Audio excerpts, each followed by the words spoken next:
Suatu hari Nabi SAW pernah mengantar jenazah sahabatnya.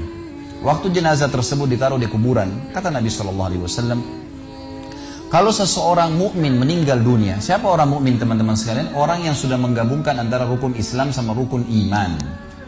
Kalau antum syahadat sudah, muslim, alhamdulillah, sholat 5 waktu, zakat, puasa Ramadan, haji, sudah dikerjain. Ditambah dengan keimanan, yakin Allah ada, yakin malaikat ada mencatat, yakin diturunkan dalam Al-Quran, yakin ada Rasul yang mengajarkan Nabi Muhammad SAW ada diterima pahalanya hari kiamat, maka itu namanya mukmin. Ditambah dengan mengimani qada dan qadar. Kalau ada orang sholat, Allah ada nggak ya? Malaikat catat nggak ya? Hari kiamat saya terima nggak? Ini masih muslim, belum mukmin, masih level di bawah. Pertama muslim dulu baru mukmin. Makanya dalam hadis disebutkan ada iman, ada Islam, ada iman, ada ihsan, gitu kan? Ini level-levelnya. Nah, kata Nabi SAW, kalau orang mukmin menggabungkan antara rukun Islam sama rukun iman, sholat yakin Allah ada, sholat begini dan seterusnya, maka akan datang kepadanya 3 sosok malaikat pada saat meninggal. Dan ini teman-teman bukan dongeng saya ceritakan, ini hadis Nabi, berita wahyu yang pasti kita semua akan saksikan. Demi Allah ini benar, ini wahyu, gitu kan? Malaikat datang, di kiri kanannya malaikat rahmah membawa kain kafan dari surga, yang satu malaikat maut diubun-ubun kepalanya sambil berkata, ya ayyatuhan nafsul mutmainnah irji ila rabbiki radiyatan mardiyah. Hai jiwa yang baik, keluarlah kepada rahmat dan pengampunan Tuhanmu.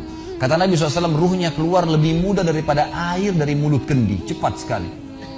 Begitu keluar, belum sesaat keluar ditangkap oleh malaikat rahmah, dibungkus dengan kain kafan dari surga, dibawa ke langit. Begitu dibawa ke langit, menembus 7 lapis langit, semua malaikat-malaikat di atas langit sana berkata, ruhnya siapa ini? Sungguh mulia ruh ini. Kenapa?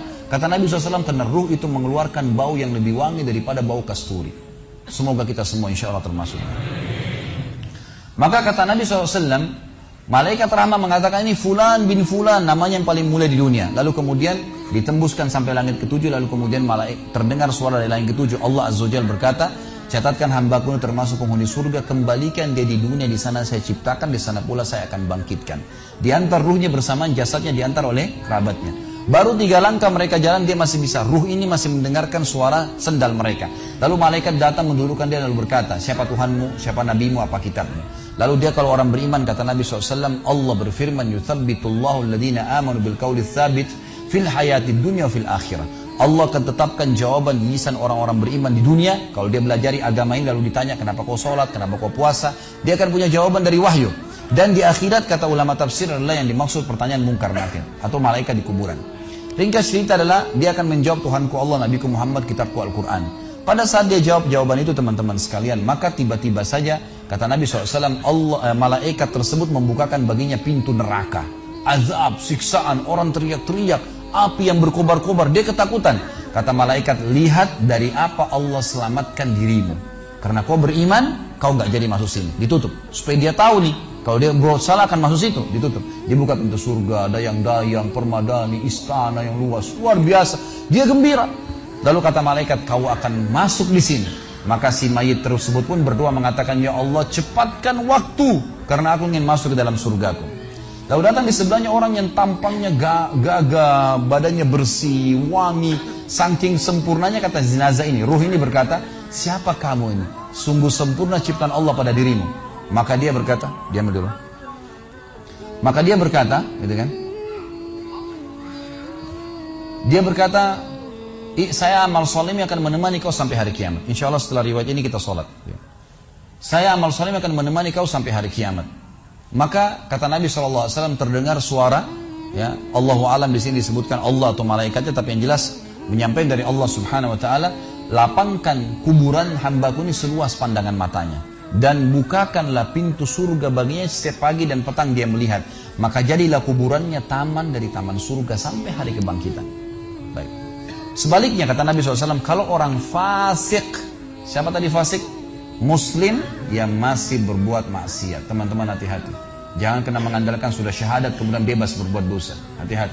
Fasik dan orang kafir proses matinya sama. Kata Nabi SAW, orang fasik dan orang kafir akan datang kepadanya 3 malaikat.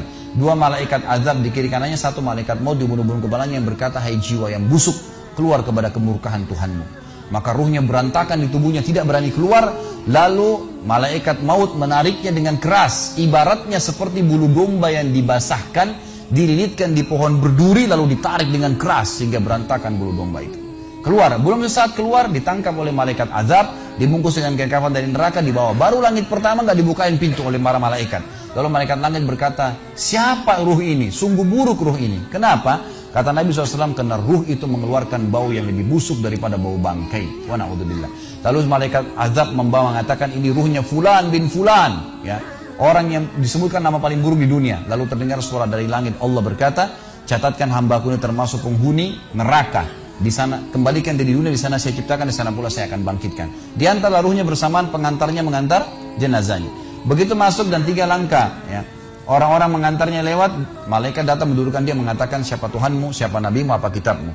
Walaupun muslim, rekam baik-baik ini. Ya.